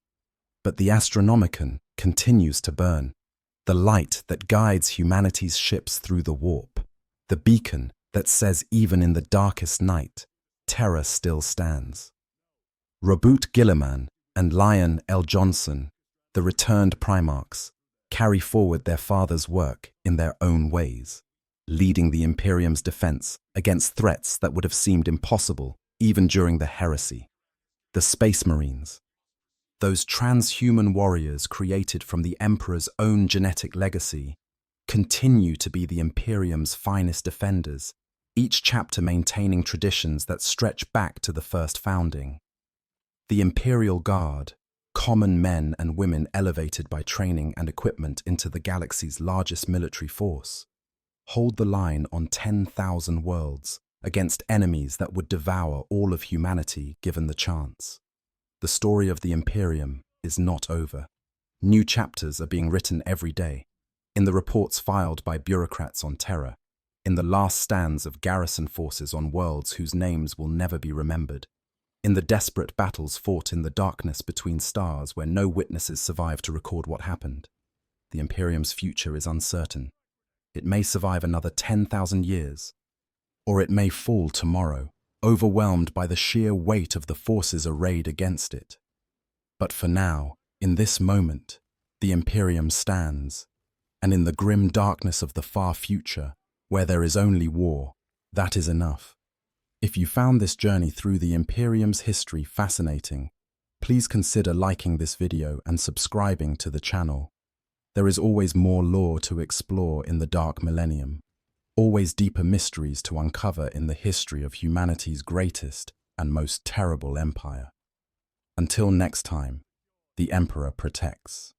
I hope you guys enjoyed the story. Make sure to hit the subscribe, like, share button, whatever you want. Give me some feedback if there's any. And yeah, sleep well.